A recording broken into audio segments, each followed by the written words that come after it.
Hello everyone, welcome back to my YouTube channel. तो आज की इस वीडियो में हम डिस्कस करेंगे एक टॉपिक क्लिनिकल टीचिंग स्ट्रेटेजीज़ के बारे में। तो आज मैं लाया हूँ आपके लिए इस टॉपिक का पार्ट 3, जिसमें हम डिस्कस करेंगे 4 क्लिनिकल टीचिंग स्ट्रेटेजीज़ के बारे में, जिसमें गेम, रोल प्ले, क्वेश्चनिंग और प्रॉब्लम बेस्ड लर्निंग। तो स्टार्ट करते हैं आज का हमारा टॉपिक, जिसमें हम सबसे पहले डिस्कस करेंगे गेम या एजुकेशनल गेम्स के बारे में। Game is a teaching strategy in which learning takes place through structured play activities designed to achieve specific educational objectives। तो फ्रेंड्स, गेम एक ऐसी टीचिंग स्ट्रेटेजी है, ऐसी टीचिंग मेथड होता है जिसमें पढ़ाई है स्टूडेंट्स की वो खेल के थ्रू एक टीचर के द्वारा करवाई जाती है। ये जो गेम्स होते हैं ये इस तरीके से डिजाइन किए जाते हैं कि स्टूडेंट्स कुछ स्पेसिफिक एजुकेशनल गोल्स हैं उनको अचीव कर सकें। यानी इसका मतलब है कि स्टूडेंट सिर्फ बुक से नहीं पढ़ते बल्कि एक्टिविटी और गेम के थ्रू भी सीखते हैं। इसमें जो टीचर है वो ऐसे गेम्स को प्लान करता है जो स्टूडेंट के टॉपिक से रिलेटेड हो और जो लर्निंग को इजी बनाए और जो स्टूडेंट है उनको एक्टिव रखे। फॉर एग्जाम्पल, जो टीचर होता है वो क्विज या पजल्स का यूज करता है। यानी जो एजुकेशनल गेम्स हैं उनके अंदर जो स्टूडेंट्स हैं वो खेलते भी हैं और साथ ही साथ सीखते भी हैं। डेफिनेशन के बाद में अब हम डिस्कस करते हैं एजुकेशनल गेम्स के ऑब्जेक्टिव्स के बारे में। To make learning interesting and enjoyable. जो एजुकेशनल गेम्स होते हैं वो एक स्टूडेंट की स्टडी या लर्निंग को बोरिंग नहीं होने देते। यानी लर्निंग जब स्टूडेंट्स गेम खेल कर करते हैं तो स्टूडेंट ज़्यादा इंटरेस्ट से गेम के अंदर पार्टिसिपेट भी करते हैं। To improve knowledge through active participation. जो एजुकेशनल गेम्स होते हैं उनमें स्टूडेंट्स एक्टिवली इन्वॉल्व होते हैं, इससे उनका नॉलेज सिर्फ बढ़ता ही नहीं है बल्कि बहुत ज़्यादा इम्प्रूव भी होता है। To enhance problem solving ability. बहुत से जो एजुकेशनल गेम्स होते हैं उसमें पजल्स, क्विज या सिचुएशन बेस्ड टास्क होते हैं जो स्टूडेंट की प्रॉब्लम सॉल्विंग एबिलिटी को स्ट्रॉन्ग बनाते हैं। To develop team work and cooperation. जो ग्रुप गेम्स होते हैं उससे स्टूडेंट्स में टीम वर्क और कोऑपरेशन जो स्किल्स है वो डेवलप होती है, क्योंकि वो एक साथ मिलकर एक गोल को अचीव करते हैं। To reinforce previously learn concept. Educational games पहले से पढ़े हुए कॉन्सेप्ट को रिवाइज और रेनफोर्स करने में एक स्टूडेंट की हेल्प करते हैं, जिससे जो उनकी लर्निंग है वो बहुत ज़्यादा बेटर हो जाती है।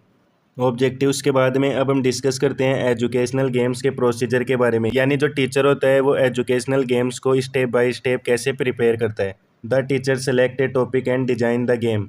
सबसे पहले टीचर एक टॉपिक को चूज करता है और उस टॉपिक के अकॉर्डिंग गेम को डिजाइन करता है। Rules and instruction are explain clearly. Game को स्टार्ट करने से पहले टीचर रूल्स और इंस्ट्रक्शन को स्टूडेंट्स को क्लियरली समझा देता है ताकि किसी भी स्टूडेंट को कन्फ्यूजन नहीं हो। स्टूडेंट पार्टिसिपेट इंडिविजुअली और इन ग्रुप्स। स्टूडेंट या तो इंडिविजुअली गेम के अंदर पार्टिसिपेट करते हैं या फिर ग्रुप में। पॉइंट्स और rewards are given based on performance. Performance के बेसिस पर स्टूडेंट्स को पॉइंट या रिवार्ड से वो दिए जाते हैं, इससे स्टूडेंट्स में मोटिवेशन है वो इम्प्रूव होता है। द टीचर समराइज एंड क्लियरिफाइज की पॉइंट्स। गेम के एंड में जो टीचर होता है वो इम्पोर्टेंट पॉइंट्स को समराइज करता है और अगर स्टूडेंट्स को कोई डाउट हो तो उसे भी क्लियर करता है ताकि उनकी जो लर्निंग है वो प्रॉपर हो सके। प्रोसीजर के बाद में अब हम डिस्कस करते हैं एजुकेशनल गेम्स के एडवांटेजेस यानी फ़ायदे के बारे में। It increase student motivation.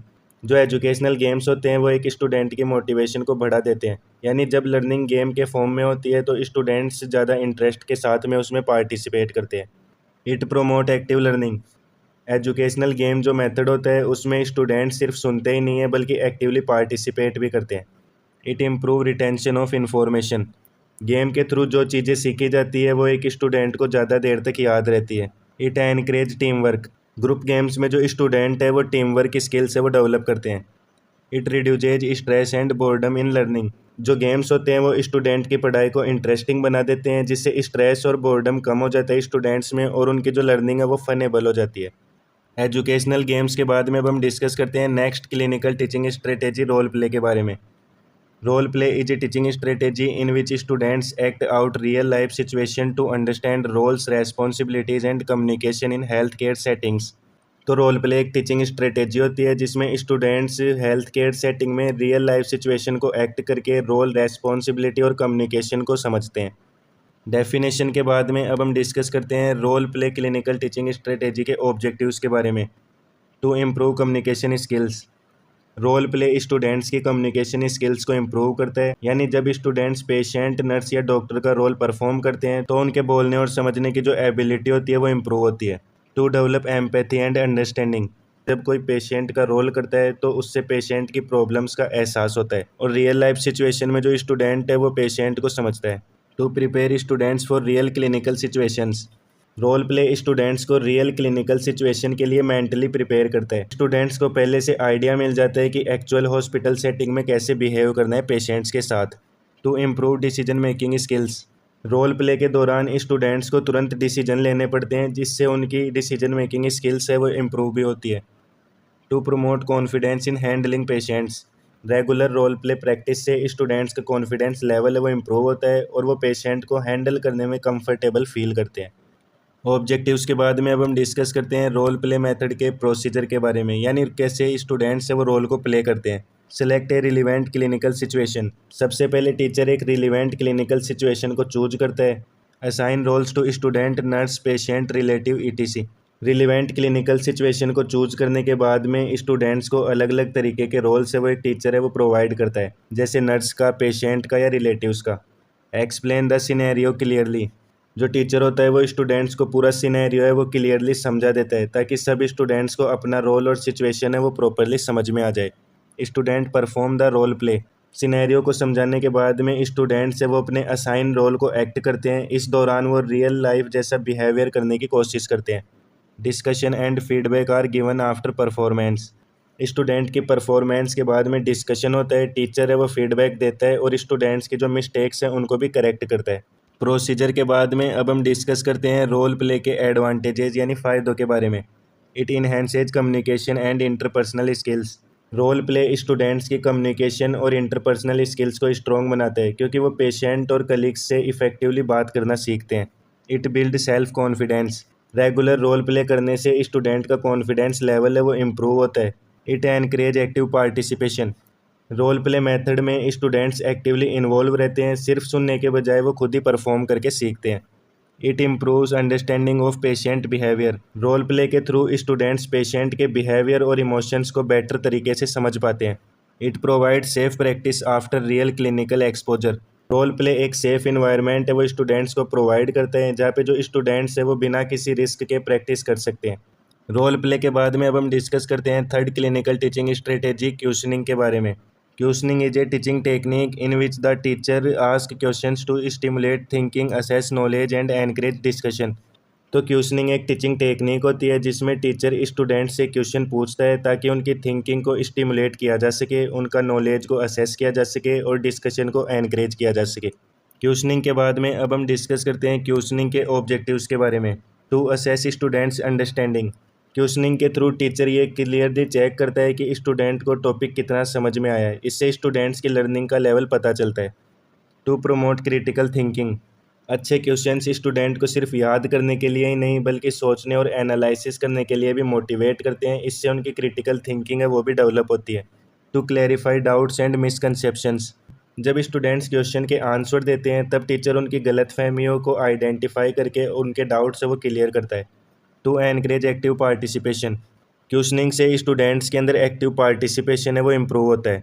To stimulate interest in learning, जब टीचर स्टूडेंट से क्वेश्चन पूछता है और जो स्टूडेंट्स है वो टीचर को क्लियरली उसका जवाब दे देते हैं तो उनका जो इंटरेस्ट है लर्निंग के प्रति वो भी इम्प्रूव हो जाता है।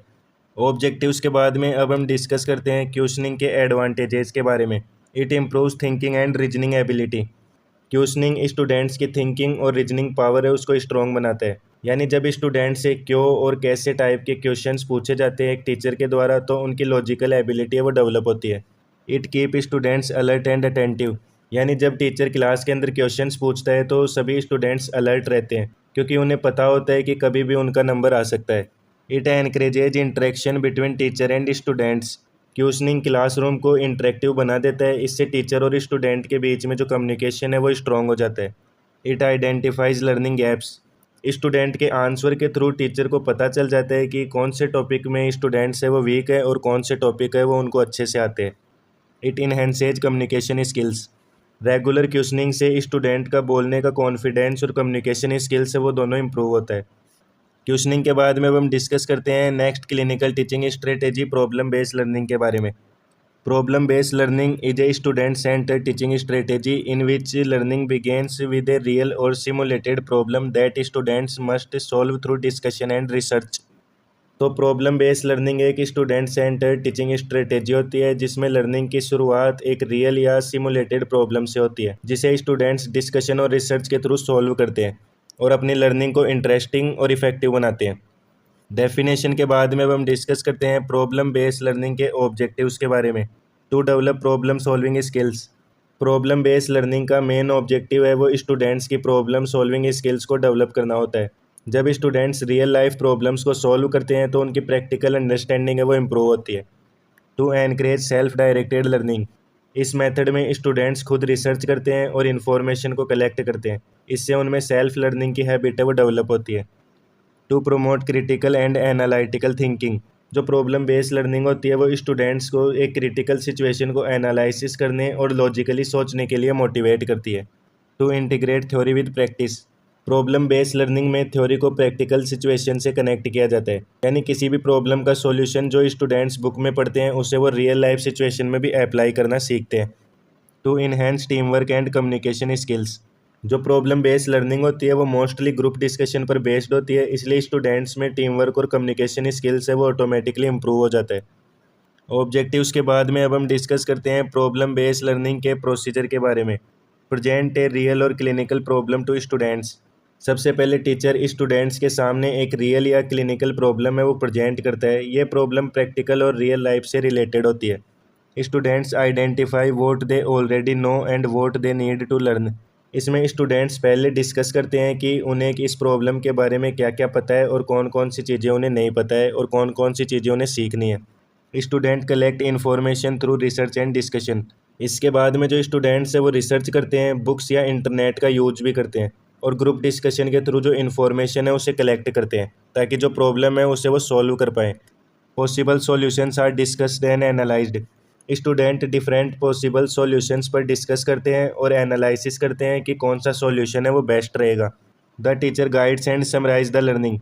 लास्ट में टीचर स्टूडेंट्स को गाइड करता है और उनकी मिस्टेक्स को करेक्ट करता है और जो इम्पोर्टेंट लर्निंग पॉइंट्स हैं उनको भी समराइज करता है। प्रोसीजर के बाद में अब हम डिस्कस करते हैं प्रॉब्लम बेस्ड लर्निंग के एडवांटेजेस के बारे में। It promote active and independent learning. Problem based learning में स्टूडेंट्स खुद एक्टिवली पार्टिसिपेट करते हैं और सेल्फ स्टडी करते हैं। इससे उनकी इंडिपेंडेंट लर्निंग हैबिट है वो डेवलप होती है। It improve critical thinking skills. जब स्टूडेंट्स रियल प्रॉब्लम्स को एनालिसिस करते हैं तो उनकी क्रिटिकल थिंकिंग और लॉजिकल रीजनिंग है वो स्ट्रॉन्ग होती है।